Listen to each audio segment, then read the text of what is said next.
Well, the first day that on that journey, it was pretty hard. Pretty hard. I mean, I had so many. I had to carry all my stuff, and I had to because the worst part of this journey is the fact that it was raining. So it wasn't a week. The first day you left? The first day, I mean, that whole week, that entire week was just was one of those weeks where it just rained the entire time. So I had to make sure, so I didn't just have to carry my stuff. I have to make sure that it was waterproof. So I had to put everything in bags, and I had to put everything in coolers to make sure that you know. And at first, I had a 5-gallon cooler, you know, the one that you push the button and you get a cup and you fill the cup, you know, one of those things. You know, I turned it into a book bag. I put a strap in it. I put all my stuff in it, empty, you know. And then I had a cooler and another cooler, and my goal was to carry it pretty much with a big heavy backpack and 2 coolers. But I put so much weight on it that I was carrying like at least like 70 pounds or 100 pounds in total of not just my stuff. Because if it was just stuff that I want to carry, then that's no problem. But it's stuff that I needed to survive the winter. You know, I carried a sleeping bag.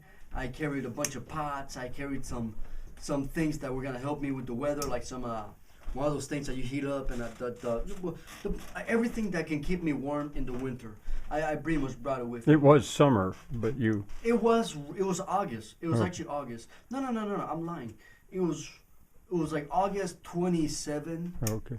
And then, like it was like, I remember I met a guy named Jason that you'll hear from probably in the next episode or two. His name, pretty much I met him, I think,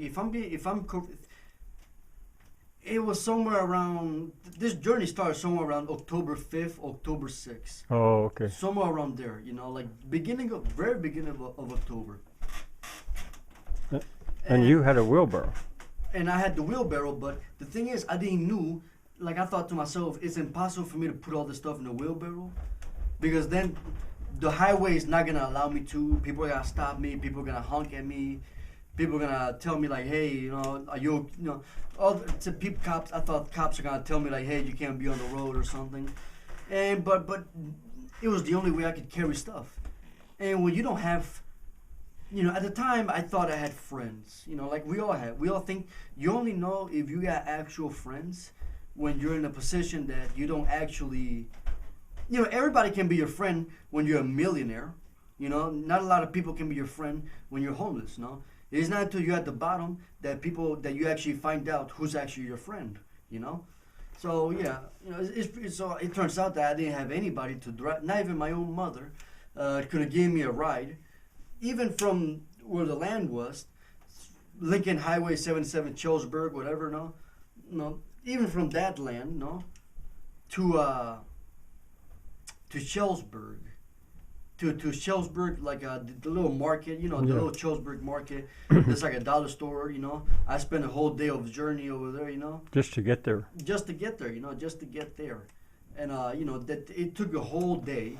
And, you know, I pretty much had one option. That was to put everything in the wheelbarrow and just carry it. And I remember, like, my hands, after a mile, my hands were killing me.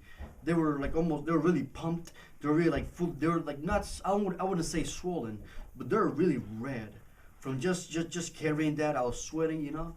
I was wearing, you know. I mean, I was wearing pretty much like 2-3 outfits, just tossed over my shoulder, just so I can, you know, because I wasn't just carrying the clothes that I was gonna wear. I was carrying the clothes, because if it was the summer, then I wouldn't worry. If it was around this time, I wouldn't worry. But I had to survive the winter somehow. So I had to carry winter clothes with me. I carried some belongings that I liked. I remember I had a cooler that was full of canned food. Just food that was just canned, and just stuff that I'd been collecting for a long time. Just things my dad would bring to the land, you know. Just stuff like pretty much a bunch of beans, a bunch of tuna cans. You know, that's pretty much what I survive on. Tuna cans, beans, peanut butter sandwiches, you know. And bread, simple bread, What happened when you got to Schellsburg finally? It took pretty much, I remember I prepped the entire day as if I was going to run a marathon. I remember I made sure I had enough carbs. I made sure I had enough proteins. I made sure that I had enough food to eat. I made sure that I had enough water from the well. I made sure I made sure I had enough. I made sure I had enough for everything. And I only had $20 in my pocket because my dad got kind of mad that we ran out of budget for the land. Mm-hmm. So I pretty much just had $20 just in case I wanted to tell the neighbor to go to the store for me. But he gave me them $20. So if I want to tell the neighbor, hey, if you're gonna go to the store, give me something. Even though I was never gonna do that because I didn't get along with the neighbor. Not because the neighbor was a not a good guy, but mostly because I believe in just keeping things separate, and you don't want to I don't like the thought of neighbors. I like people, but I like to keep things, for example, they might not like the fact that I might have to burn some stuff or the smoke or something, but things happen, or noise or something. But pretty much on that first day of journey, I prepped as if I was an athlete and as if I was gonna do a marathon, and pretty much I got everything. I pretty much had everything I needed to survive. And pretty much I just carried the wheelbarrow over and over. I there's no way to do it. I carried the wheelbarrow probably